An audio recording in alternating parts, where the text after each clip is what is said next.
When your friends chat with you about their fitness plans, more often than not, they fall somewhere in the eat less, move more camp. You know the drill: salads, spin bikes, and skinny margaritas. It's much less common to see what training and eating looks like for people who want to eat more to gain more muscle. How does that work exactly? What type of training do you need to do in order to put those extra calories to the best possible use? Today I'm going to walk you through a plan I created for someone doing just that, with some takeaways if you want to build more muscle without gaining too much fat.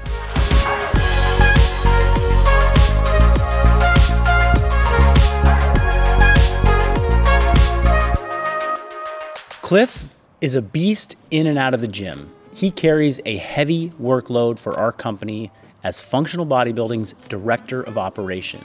He can also show up about any day of the week and squat 400 pounds. Not too shabby for a guy who's 155 pounds and 5'6". In most offices, your coworker might be the last person you'd ask for a training plan and a nutrition plan. But this isn't most offices. Cliff and I actually used to be rivals. He was a standout gymnast when he was younger and went on to compete in college. Then he found his way into CrossFit and climbed the ranks competitively there as well.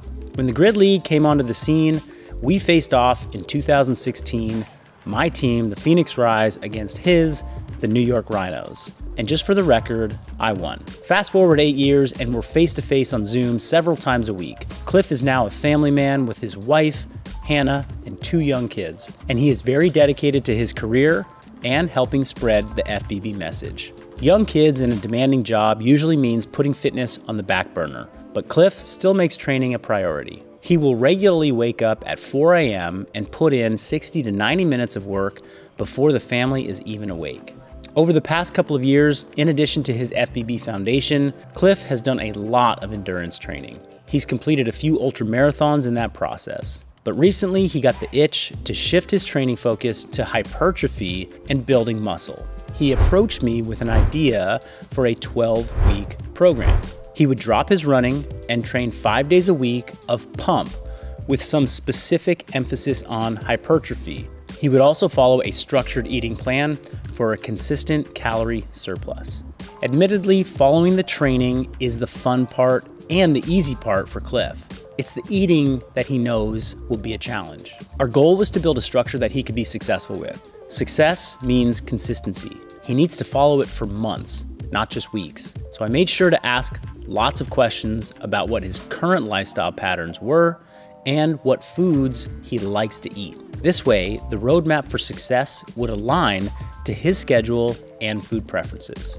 During December and part of January, Cliff and his family moved into a new home. This involved putting his home gym equipment into storage and renovating the new house. He was apart from his family for weeks, while he was also helping launch one of the biggest work initiatives that we've had at Functional Bodybuilding in years. Training was put on pause for a good reason. Life had to take priority. Now that the family is settling into the new house, his garage gym is back in action, and aside from 48 hours of a stomach bug that he got sidelined with last week, Cliff is back at it. So let's have a look at what we built for Cliff and why. Cliff's starting statistics. Body weight was 155 pounds, Cliff's height is 5'6", and his body fat percentage when we began was 15.4% body fat. On training days, Cliff wakes up at 4 a.m. and then trains at 5 a.m. He spends the rest of the day working and hanging out with his family in the evening, and then goes to bed sometime between 8:30 and 9 o'clock. Cliff has an egg sensitivity and a tree nut allergy, and enjoys red meat, cottage cheese, and rice. Cliff has usually trained fasted in the past, having just some electrolytes and black coffee during his training. He'll eat a big breakfast afterwards, but doesn't eat a lot throughout the day until after his kids are in bed at 7. So we have an opportunity here to spread more calories out throughout the day. Cliff is also supplementing with creatine, which we covered on another podcast and on our blog at functional-bodybuilding.com. Here are my observations of his current schedule and patterns and what we might need to change. Cliff's goal is to pack on as much muscle as he can in the next 12 to 15 weeks. As he's coming off of a month of not training, we have an opportunity for early progress emerging from a slight decondition phase. We have to work creatively to make eating during the day less of a chore as he struggles to get those meals in. Backloading calories at the end of the day isn't the worst thing, but I do want to simplify his food during the day so he can get more evenly spaced meals and timing. He can still have the largest percent of his calories at his last meal. We just don't want him playing the eating and catch-up game at the end of the day every day. Otherwise, he will eventually miss out on important calories for muscle growth. For optimal muscle gain, we want a minimum of 4 evenly spaced protein meals during the day. Cliff also has trained fasted for a long time since he trained so early. But we want to explore what pre-workout nutrition can do to optimize his progress and provide a little bit more carbohydrate energy during training. Cliff is quite active each day with his job, training, and chasing around 2 kids. So I pulled up our free functional bodybuilding macro calculator on our website and set his activity level to high. Next was setting his goal to a challenge muscle gain. That takes him and puts him at 25% surplus of calories from what his maintenance calories would be. Larger surpluses like this support growing muscle. But when we push the calories really high, we will also likely see some body fat gain as well. We're taking a calculated risk that he will add some body fat alongside his muscle gain. If Cliff had less tolerance for body fat gain, we would probably stay closer to a 10 to 15% surplus for him, given his training history. A 10 to 15% surplus is labeled lean muscle gain as a goal on our macro calculator. This put him at 3,700 calories per day, with 175 grams of protein per day, 105 grams of fat, and 515 grams from carbs for the remainder of his calories. We designed our calculator to adjust for different preferences around protein, fat, and carbs. I put Cliff at heavy protein intake, which will get him 1.1 grams of protein per pound of body weight. Our high protein setting is 1 gram per pound of body weight. The literature shows that this is really the upper limit of protein intake in order to optimize protein synthesis. However, that doesn't mean you can't eat more than 1 gram per pound of body weight. It just means that you won't see any direct improvements to muscle groups as a result. There are really no downsides to eating more protein, other than the fact that it can be very satiating as a macronutrient and make it more challenging to eat more calories when you're consuming more protein. But in this case, since Cliff's calorie budget is quite high, having a little more protein is a good thing. He can spread out the calories with foods that he likes, such as red meat, that also come with some added fat for extra calories.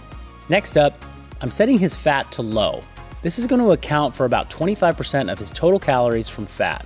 I like to keep the fat on the lower side for someone trying to build muscle because it allows us to get in more carbohydrates. Don't fear the carbs. They come with better recovery, better pumps, better training, and possibly an improved anabolic window. Since he's in a calorie surplus, even low fat still has him consuming 105 grams of fat per day. This is more than plenty for optimal training and hormone function. The rest of his calories come from carbs, so this means the high carb setting.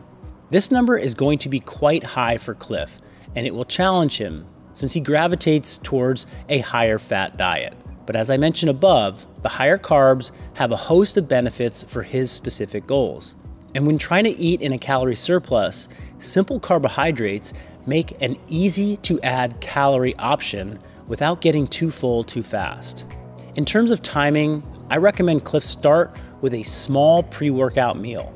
This will help him get some important carbs for energy and protein for optimal muscle building. Then he'll spread the rest of his calories out so he ends up with a pre-workout meal, a post-workout meal, and then lunch, a snack, and dinner. Last but not least, Cliff's gonna sip on some intra-workout carbs as well. Cliff is testing a new program called Persist Pump with a hypertrophy bias, 5 days a week. This is our traditional Persist Pump track, adjusted to remove the conditioning work And in its place will be even more hypertrophy-based strength training. So how's it going with Cliff? We checked in and his weight is on the rise, but he's actually feeling leaner and he is going soon for a body fat scan at a DEXA scan location near to him. He's been able to keep up his eating because his meals contain foods that he likes and can prep easily and consistently. And the extra carbs have helped him recover, and he feels fueled for training so he can progressively overload weight on the barbell or the dumbbell each week. He is having trouble keeping his fat lower since he prefers higher fat foods. But this isn't necessarily a problem since we started off with his carbs so high. We're excited to see where Cliff ends up in another few weeks, and we'll come back with an update relatively soon. Does it seem overwhelming to figure out nutrition for yourself? Well, that's why we have one-on-one individual coaching with functional bodybuilding master coaches who can connect the dots between your training, nutrition, and lifestyle. They'll work with you on a custom training and nutrition plan suited for your goals, much like what I've done with Cliff recently. You can request a free consultation anytime on our website at functional-bodybuilding.com/coaching. And we're working on even more ways to cut through the nutrition noise with functional bodybuilding coming very soon. So stay tuned.